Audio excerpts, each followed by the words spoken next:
Nesse vídeo eu vou te mostrar as 4 coisas mais importantes do livro O Mais Importante para o Investidor. Fala turma, beleza? Eu sei que é um pouco contraditório, um pouco retórico aqui o nome do livro e o título e a capa desse vídeo, mas o mais importante para o investidor é o que esse livro traz e é o que esse livro é também. Então tem uma contradiçãozinha aí, né? Você pegou, né? A charada. O mais importante para o investidor é o livro, mas também é o nome do livro. Então, né, deu uma bugada aqui, mas enfim. Eu separei 4 partes importantes aqui. A primeira parte é o risco, a segunda percepção, ciclo e diversificação.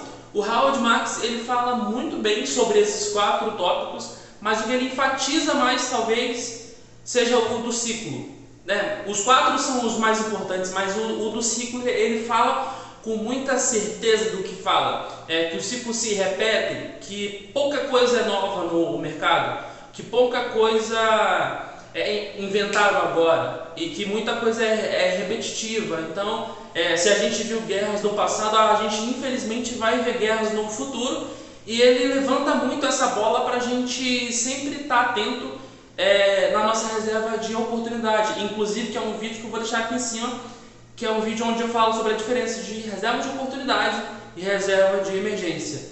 E que é super importante você entender de ciclo e entender de reserva de oportunidade, para sempre que você tiver ligado no mercado e tiver uma oportunidade, você efetuar uma boa compra. Vale lembrar que é de extrema importância você entender que não é só escolher boas ações. Pode parecer óbvio isso, mas se você escolher uma boa ação a um preço ruim, ela se torna um mau negócio. Então é sempre bom ter uma reserva de oportunidade, fazer boas análises e sempre ficar ligado no ciclo para você acertar quando comprar ou quando vender. Uma coisa que ele fala bastante também é que meio que não dá pra gente prever o futuro, mas o passado e o presente rimam, digamos assim.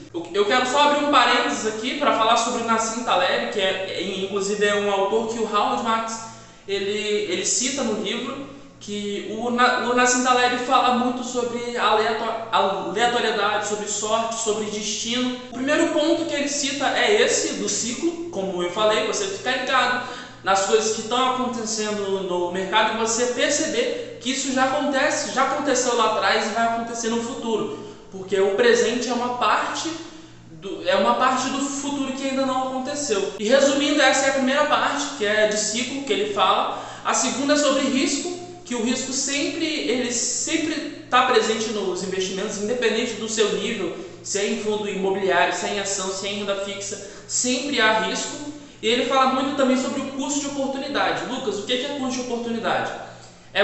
Eu tenho 100 reais e eu tenho várias opções na onde eu posso investir esses mesmos 100 reais. Então eu preciso analisar o risco de cada coisa. Se o fundo imobiliário ele me traz um risco X e se a ação me traz um risco Y, eu preciso buscar o menor risco possível. Mas é sempre um paradoxo, né? Risco-retorno, risco-retorno. E uma coisa que ele fala bem também no livro é que não é só procurar o risco, porque se o ativo mais arriscado for o que vai trazer o maior retorno, ele não é o mais arriscado, porque todo mundo vai investir nele. Então ele praticamente deixa de ser arriscado, né? E é sempre bom a gente ligar isso para a gente ficar sempre atento nesse paradoxo do risco-retorno. Será que se eu correr mais risco eu vou ter mais retorno? Será que é assim mesmo que funciona o mercado? E o que a gente sabe é que não é. Então eu falei aqui do risco, falei do ciclo. Ele fala muito sobre percepção também, que é uma coisa super importante, que ele fala do pensamento de segundo nível, e eu vou te falar sobre isso agora. Gente, pensamento de segundo nível é muito simples. Pensa no que todo mundo está pensando no mercado exatamente agora. Que os bancos não prestam, que o varejo é ruim, que isso, que aquilo. Esse é o pensamento de primeiro nível. É o que a galera está pensando agora e está falando agora, é o que eles estão botando para fora, né? Raiva, perder o dinheiro, enfim. Esse é o primeiro nível. O segundo nível é você olhar além do que a galera está falando, é você tentar tirar um ponto a mais daquilo. E é o que o Howard Marks fala nesse livro, que é sobre o pensamento de segundo nível, o second level thinking. Sobre percepção é isso, sempre tenha um pensamento de segundo nível além do que o mercado está falando. E uma coisa que ele escreve bem também, é sobre estar mais certo do que o mercado. Então, se o mercado cai 1% e eu caio 0,5%, eu estou à frente do mercado, ou seja, eu estou caindo menos do que o mercado. O beta da minha carteira, falando em termos técnicos, é menor do que o do mercado. Se eu ganho 10% e o mercado ganha 12%, eu estou ganhando, só que ainda não estou batendo o mercado. E é uma coisa que a gente precisa buscar constantemente, bater o mercado. Está ganhando 20, eu estou ganhando 30, eu estou acima. Está caindo 1 e eu estou caindo meio, eu estou acima. Então é sempre bom buscar esses investimentos com os betas menores do que o do mercado. Se o mercado flutua muito, você também precisa estar bem posicionado para você aproveitar as oportunidades. Então eu falei de risco, falei de percepção e falei de ciclo. E agora o Howard Marks fala muito bem sobre diversificação também. Por isso que eu falo que é um livro completo. E esses 4 passos são os mais importantes na minha visão. Diversificação nada mais, nada menos do que é você escolher os melhores ativos por segmento, digamos assim. Pô, eu tenho ações de banco, tenho ação de seguradora, tenho ação de elétricas, então estou sempre muito bem posicionado. E tem uma coisa que ele fala também, não sei se é ele que fala ou se foi em outro livro que eu vi, mas é bom citar aqui no vídeo, é o conceito de conexidade. É sempre comprar, eu estou olhando os bancos, eu quero olhar os bancos que se movimentam de uma forma contrária uma da outra, um do outro. Tipo, o banco A sobe e o banco B cai. Então eu preciso pelo menos ter os dois. Por quê? Se eu tenho só o banco A e ele acompanha o mercado, ele está subindo, eu vou subir junto com ele. E eu não tenho o B e o B não está caindo, né? Agora, se isso se inverte, eu sempre vou estar acompanhando o mercado. Então é sempre bom a gente ter em uma classe de ativos ações que não conversam entre si, ou seja, se está tudo subindo, eu estou ganhando, se está tudo caindo, eu estou perdendo. E é sempre bom a gente estar sempre bem posicionado, bem distanciado de uma posição da outra. Essa parte de diversificação ele fala muito bem também sobre risco sistêmico e risco não sistêmico. O risco sistêmico é aquele que impacta todo mundo, que é pau para toda obra, que dá em Chico, dá em Francisco, e é aquele tipo de risco que a gente enfrenta com a inflação, enfrenta com o dólar em alta, o dólar em baixa.